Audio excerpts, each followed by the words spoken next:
My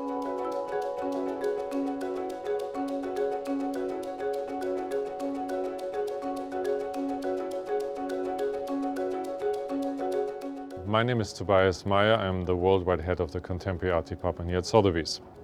And again this year, we're talking about our important sales of contemporary art. This sale is particularly good because we found objects that each explain the art movement they represent in an iconic, perfect way. And the paintings have happened right in the moment when the artist comes out with what they are famous for. I'm Anthony Grant, Sotheby's Senior Specialist of Contemporary Art.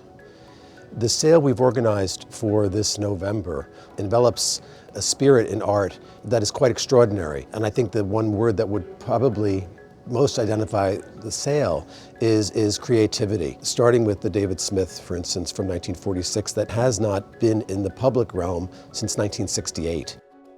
Race for Survival, Spectre of a Prophet is a wonderful synthesis of these found materials and handmade materials of David Smith.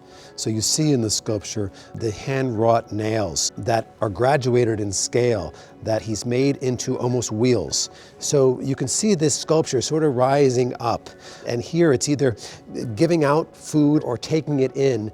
I think this sculpture, while seemingly sort of two-dimensional here, is a very fully realized sculpture in the round. Mark Rothko's Untitled from 1955 is one of the highlights of our sale. This is a picture that they really feel the skill of a great artist and the skill of a great colorist, and at the same time the message is universal, one of spirituality, joy of experiencing color, astonishment of what color can do to you, once as an emotive state and second as maybe a spatial experience. Out of the 55 pictures, most of them are in museums. And this is probably one of the last opportunities to buy a full-scale 1955 painting by the genius of Mark Rothko. It's really rare to stand next to art history in our job. We see great things, and then we see a very, very important painting. And that is Andy Warhol's picture from 1962. He wants to use something that is completely global.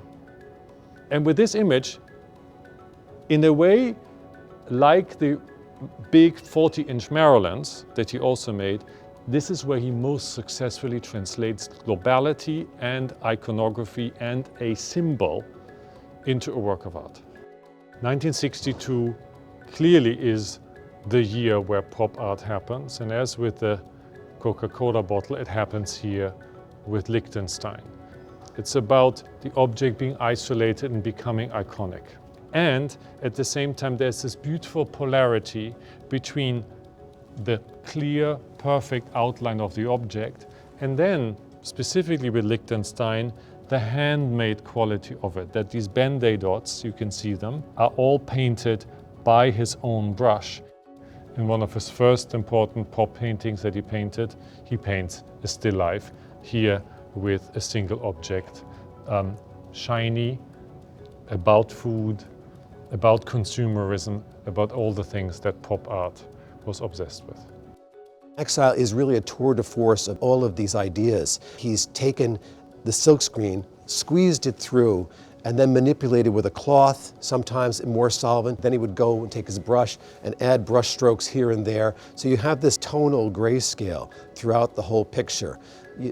He made these black and white paintings for 1 year, from 62 to 63, and then in 63 embarked on color. There are many who feel that the silkscreen paintings are Rauschenberg's greatest accomplishment. At the same time, Rauschenberg was making these extraordinary works which combined aspects of pop and real life and abstract expressionism. A true abstract expressionist was working on the south shore of Long Island. And so you see in these paintings that de Kooning makes after 1961 a change of color, a change in freshness and in freedom. In Montauk 3, one of 5 pictures he titled Montauk, he's taken a paper, a sort of a brown commercial paper, which he likened to the color of sand. So in this picture you'll see 2 large sheets of brown paper adhered in the center with tape. This is the way he quote, ground the picture. He loved the idea of these colors bouncing off of this brown paper, which sort of sneaks its way through here and there.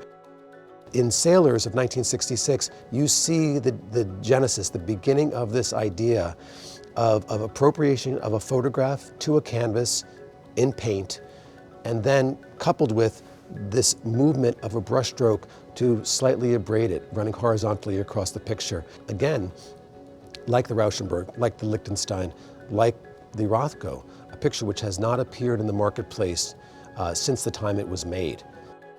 The Bacon we have in the sale from 1985 is an as interesting story when it comes to provenance because it belongs to Bacon's doctor. And in exchange for being his guardian, so to speak, of his body, Bacon gave him several paintings. This one is particularly interesting also because of the extraordinary orange background that Bacon chooses to sort of encase the figure that seems to be coming out of a black background. I think that if you buy this work anywhere between the estimate of $7 to $10 million, you're buying a great painting by Bacon for a very conservative price. Andy Warhol's Last Supper of 1986 would be the last great series of work Andy would make before his untimely death in 1987. Here in the Last Supper, it is not a perfect screen or a perfect adaptation. Again, it is a silkscreen made from a reproduction of the actual painting. So therefore, instead of a Christmas of Christ and the attendance of this dinner, you see a more filled in, blurred aspect, almost like the way the picture has aged over the years. So Andy liked this idea of letting this Last Supper age and was totally against its conservation. These are things that were really cherished for a long time, and most of them were bought almost when they were painted.